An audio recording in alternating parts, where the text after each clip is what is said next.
Inilah sejarah asal-usul malam Lailatul Qadar yang sangat menakjubkan.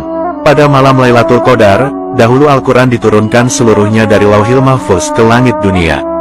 Selain itu, alasan dinamakan malam Lailatul Qadar adalah sebab pada malam ini semua urusan dan keputusan untuk tahun itu dan tahun yang akan datang ditetapkan, seperti tentang rezeki, ajal, dan lain sebagainya. Malam Lailatul Qadar adalah malam mulia yang lebih baik daripada 1000 bulan. Pada malam ini para malaikat turun untuk mengucapkan salam kepada hamba Allah yang beriman. Namun, di balik sisi kemuliaan malam Lailatul Qadar, ternyata menyimpan kisah tragedi bersejarah yang sangat menyedihkan. Diriwayatkan dari Ibnu Abbas, bahwa dahulu malaikat Jibril alaihissalam pernah bercerita kepada Nabi Muhammad tentang sosok lelaki bernama Syamun al-Ghazi. Syamun al-Ghazi dikenal sebagai seorang mujahid handal yang pernah berperang melawan orang-orang kafir selama 1000 bulan lamanya. Hebatnya, ketika berperang, Syamun al-Ghazi hanya memakai tulang dagu unta sebagai senjatanya. Hal ini sebab ia tak punya alat-alat perang. Ajaibnya, ketika orang-orang kafir dipukul dengan tulang unta itu, maka tak terhitung korban yang tumbang dari mereka. Selain itu, tulang unta yang dimiliki Syamun ternyata mempunyai banyak kesaktian. Di saat Syamun al-Ghazi merasa haus, maka akan mengalir air segar dari sela-sela gigi tulang dagu unta itu, lalu diminumnya. Kemudian di saat perut Syamun al-Ghazi merasa lapar, maka muncullah daging dari tulang itu, kemudian Syamun memakan daging itu. Diketahui, bahwa Syamun al-Ghazi berperang melawan kaum kafir setiap hari sampai ia berumur 1000 bulan. Jadi jika dikalkulasi, 1000 bulan sama dengan 83 tahun lebih 4 bulan. Orang-orang kafir benar-benar tak mampu mengalahkan Syamun al-Ghazi. Suatu ketika, orang-orang kafir mencoba merayu istri Syamun al-Ghazi yang kafir untuk menghabisi nyawa suaminya. Orang-orang kafir lalu berkata kepada istri Syamun, "Sungguh, kamu akan aku beri harta yang melimpah jika kamu mau membunuh suamimu." Istri Syamun menjawab, "Aku tak mampu membunuhnya." Orang-orang kafir lantas berkata, "Kami akan berikan kamu seutas tali yang kuat. Ikatlah kedua tangan suamimu itu dan juga kedua kakinya saat sedang tidur. Lalu, nanti kami yang akan menghabisinya." Kemudian, istri Syamun menyetujui tawaran itu. Ketika Syamun sedang tidur pulas, sang istri yang durhaka itu lantas mengikat tubuh Syamun sekuat-kuatnya menggunakan tali pemberian orang kafir.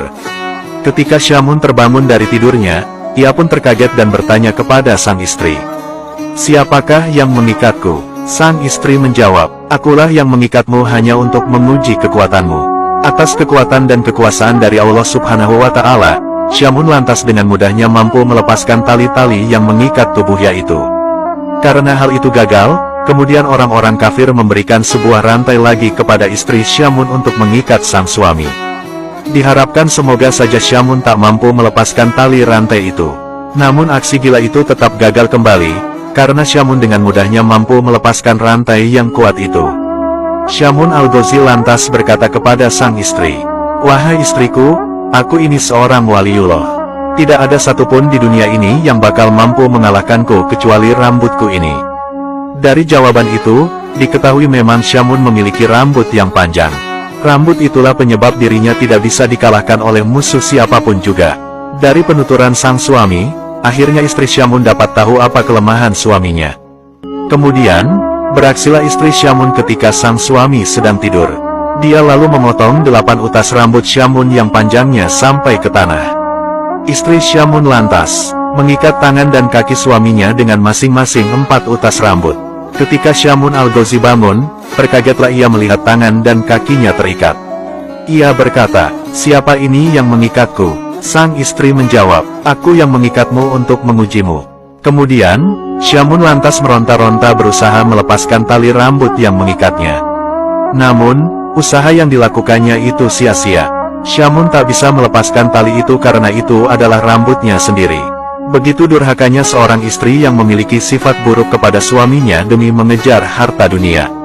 Melihat kejadian itu, istri Syamun yang durhaka lantas mengabari orang-orang kafir tentang kondisi suaminya yang sudah tidak berdaya. Setelah itu, orang-orang kafir mendatangi rumah Syamun untuk kemudian membawa tubuh Syamun untuk dizalimi. Ketika telah sampai di tempat penyiksaan, tubuh Syamun lalu diikat di sebuah tiang. Kemudian, para orang-orang kafir mulai melakukan kezaliman dan penyiksaan kepada Syamun al-Ghazi. Tubuh mulia Syamun kemudian mulai dipotong-potong orang-orang kafir itu.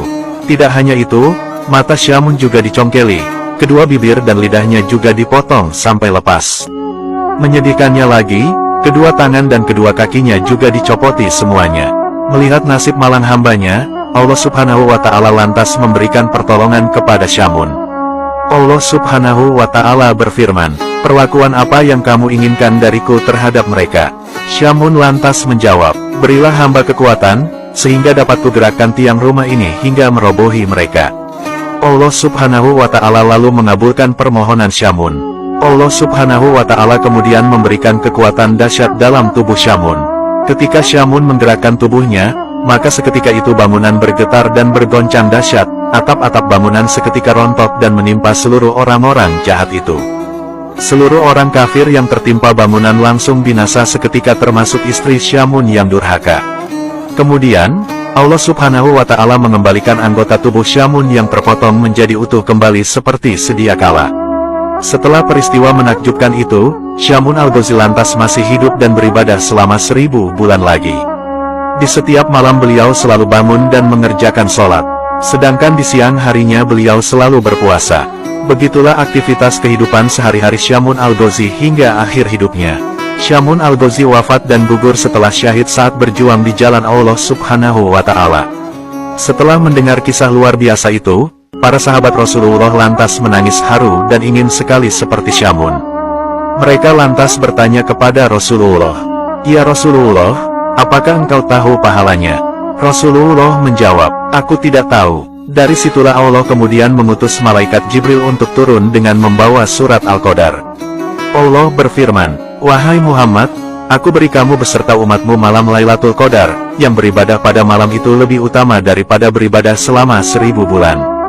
Subhanallah, semoga kisah ini bermanfaat. Wallahu a'lamu bishawab.